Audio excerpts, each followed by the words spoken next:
But let's go back to the processed foods because that's really important to me. Processed foods originated during war periods, specifically World War II in the 1950s. In the 1950s, when it was very, very convenient for the soldiers to eat processed foods during being in trench warfare. The leading cause of soldiers wasn't them being stabbed or shot. It was mainly because they were malnutrition. Malnutrition as in the only source of food they had was the processed foods, which was rich in sodium and less dense in nutrition, because the longer something is sitting up over the shelf is dying, the longer something is sitting up is dying. And the only way people use things for a long period of time is if they have high sodium into it, such as canned foods, or in the military they call them Millos,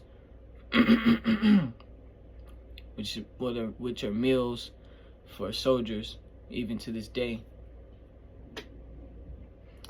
And that's kind of crazy to me, because after the military was using it on the people and reporting it to the FDA, the Federal Drug Administration, the United States, they incorporated and transferred into the FDA, and the FDA just expanded it. So that proves more of how the United States is more caring about convenience over health and fitness. And I wouldn't say it's their problem. I mean, I'd say it's your problem, because you're in control of your body. FDA is just going to be able to, I can hear my cats outside meowing. FDA is going to be the people that are seeing the result to what they're allowing into their country. And the result is a whole lot of emotional instability into a lot of people, a whole lot of depression, whole lot of disease, hypertension. Scientists and doctors will say that it's a genetic problem. But I'll say the genetic problem comes into play when you're taking these habits that your parents and grandparents or whoever you grew up around had, and if they so-called were to be bad, then you'll have those bad habits and you'll grow up and have high blood pressure, hypertension. These things are a result to a lifestyle and choice, not genetic. It's not genetic at all. Honestly, you can take an orphan and put them in a household full of high blood pressure people with high blood pressure, and that orphan never had high blood pressure, and it'll grow up and have it due to its environment. You are a product of who you hang around. So that's another thing to keep in mind. A quick story, my mom, she's battling with hypertension at the moment. She's been taking high blood pressure pills for a majority of her life now, and now she's in a part in her healing journey to where she doesn't eat meat, so she's not adding that acidic nature to her body. Meat is very acidic, and that is the main reason why a lot of people that's on a carnivore diet have problems struggling keeping their high blood pressure down.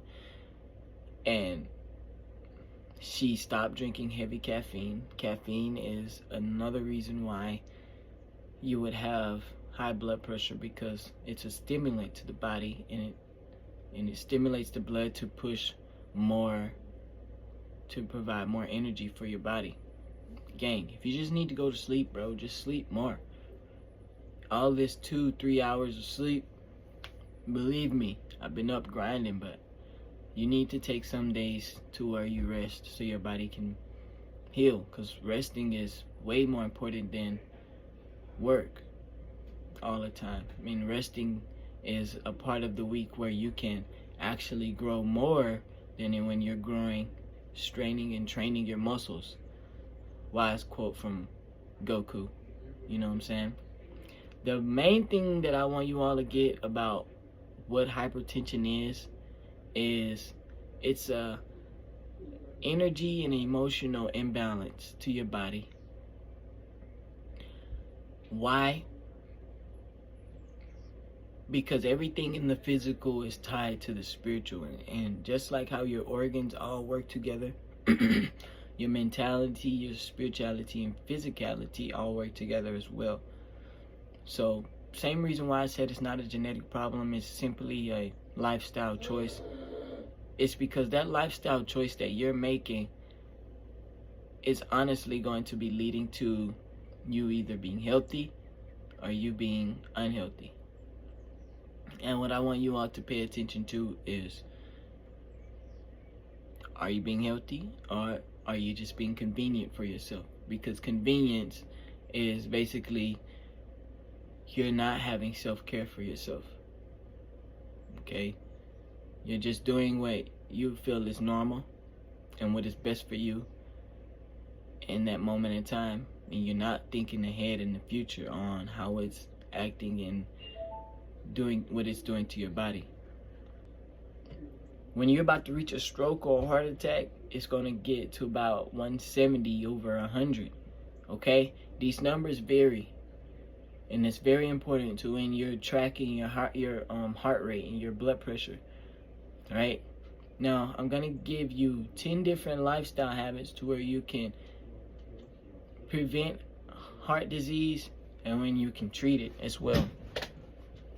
Now, this is not medical license advice, although I have connections to doctors and I am very educated, but this is for my Herbal Reset 369, the people that trust me.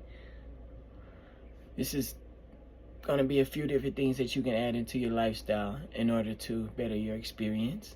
If you have high blood pressure, and if you don't have high blood pressure, if you pre-high blood pressure, all of these different things, incorporate this into your lifestyle because it's a natural living lifestyle. Exercise. Get your body moving. If you're not moving, then you're just embodying excess fluid, excess sodium, and those are the two main things that are causing high blood pressure, because your lack of movement, and it lead to obesity, and obesity is just greed. Okay? Exercise. Okay? Another thing that you should do is read labels on the foods that you buy and that you eat. Please, please, please read the labels. Be intentional about your life. Be grateful for your life. When you read the labels, you're going to see so many different things that you don't even know about, and that's what I'll say avoid. Don't eat it, don't buy it. If you read something and you never know and you don't know what it is, why are you eating it? I mean, it's between me and you. Me personally, I wouldn't eat something that I don't understand, because you ever heard the term you are what you eat? You'll become something that you don't even know. Okay? And in this age and time, we're purificating, and everything that is not of nature's best fits, then those things are going to be purged. Things going to be purified. And these words that are on the labels are becoming a part of you that you're not reading and that you're not keeping up with. It's going to affect your health very, very, very, very, very, very much. So please pay attention to the packaging and what you're buying.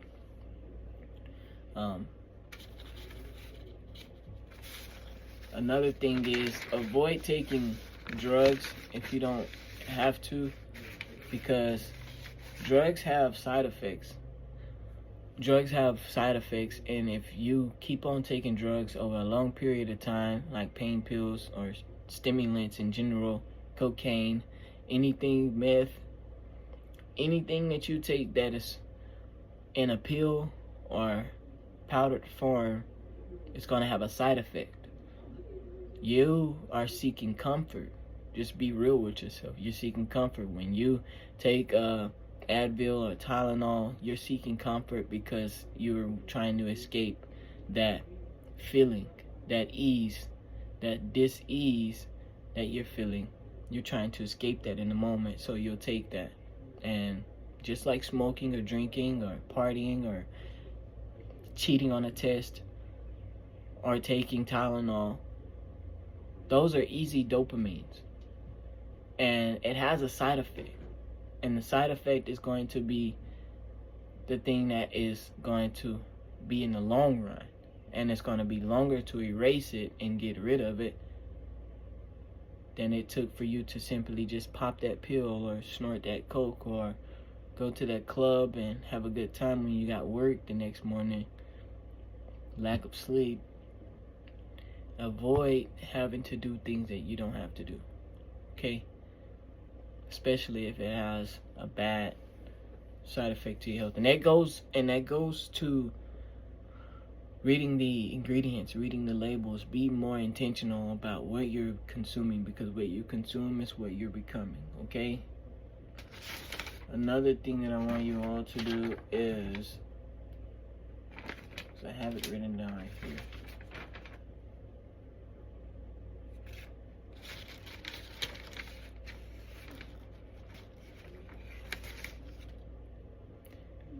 At least get 6 hours of sleep a day.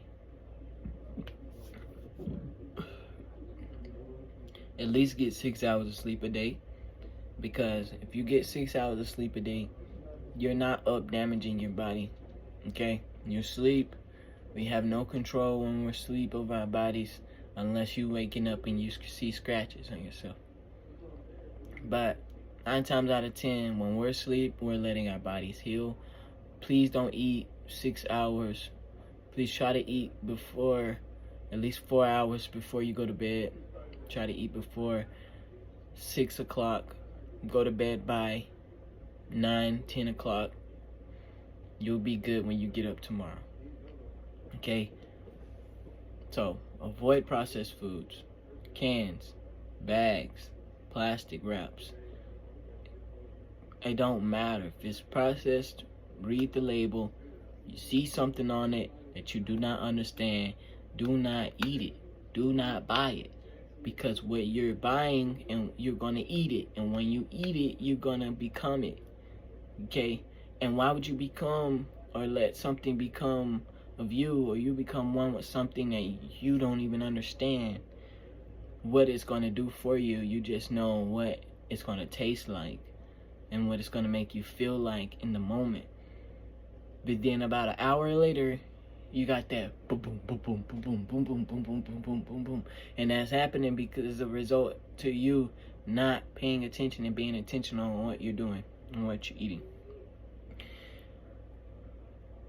Doing things that improve your blood circulation, like exercise, is going to be very, very beneficial to your health overall in general. Like I was saying, all of the organs in your body work one together, okay?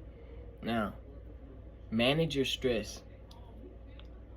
You can't manage all of it, of course, because stress is inevitable. It's going to happen. But what you can do is meditate. Now, I know a lot of y'all may say, I can't sit and breathe for 15, 20 minutes.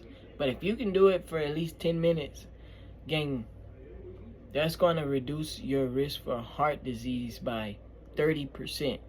That's a lot. May not seem like a lot, but that's a lot, okay? Now, people from 20 to 45, 1 out of 4 of those people have hypertension and high blood pressure. That's a lot. But that shouldn't be surprising if 70% of the American diet here is processed foods. Okay? So, be intentional. That's the main thing that I want you to get from this video, is being intentional. And I'm going to give you 5 different herbs that you can take that's going to be very impactful to your health. Reduce your risk of heart disease, stroke, and it's going to improve blood circulation. But these are not cure bees. These aren't curables. These aren't cure bees. You can't use these as cure bees, gang. They're not going to cure you. You make the choice if you're going to cure you, and that's going to be you taking accountability, saying to yourself, hey, I am going to change certain lifestyle habits today, and then I'm going to take these herbs that TG told me to take, okay? Zaru in the building finna tell you. Herbs, garlic. You're not a vampire. Incorporate garlic into your diet. Garlic has potassium. It has magnesium. It has selenium. It has calcium. The main two minerals that you need to regulate blood pressure are potassium and magnesium. These two things are going to help you out. Potassium is inside of your cell, inside of your body, your blood cells, in order to calm the blood arteries, okay? High blood pressure already goes in, and when you eat like fried foods or processed foods too much, it's going to mess up that balance with potassium and sodium in the body. Okay, so what your blood cells normally do in a small chemical level, it releases ions and receive ions, which are minerals. Minerals are potassium, magnesium,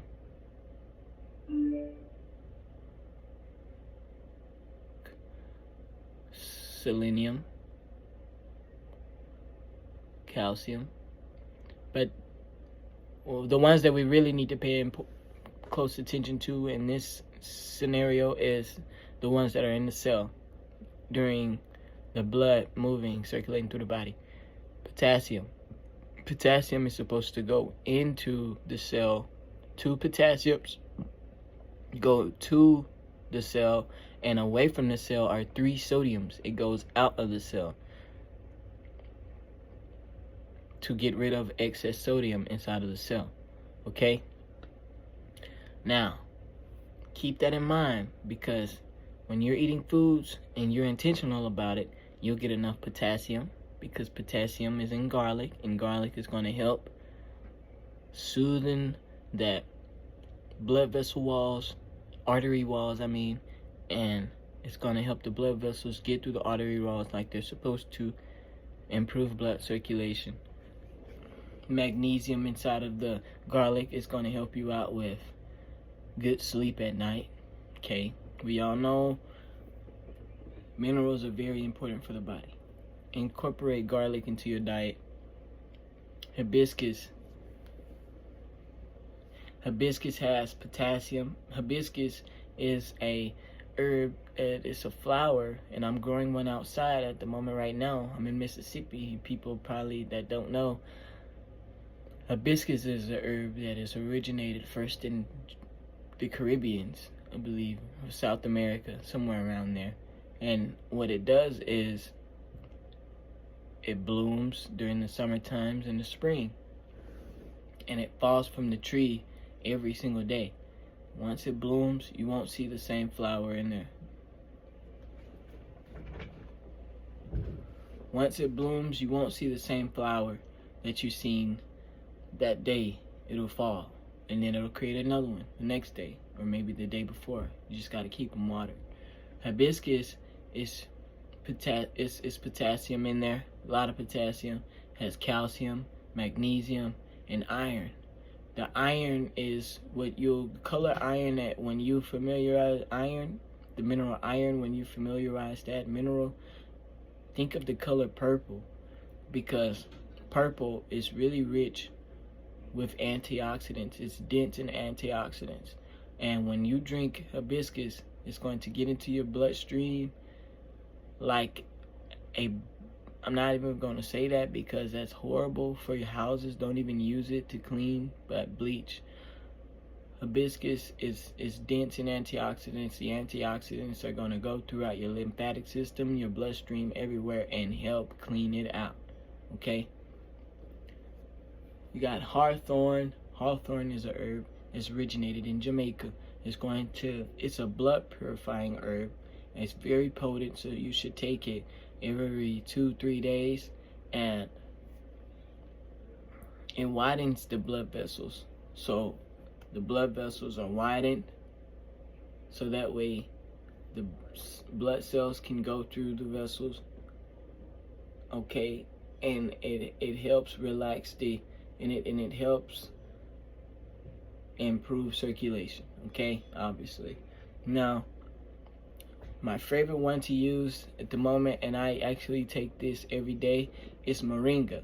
It's rich in potassium, it's rich in calcium, it's rich in magnesium, it's rich in iron, it's rich in sulfur.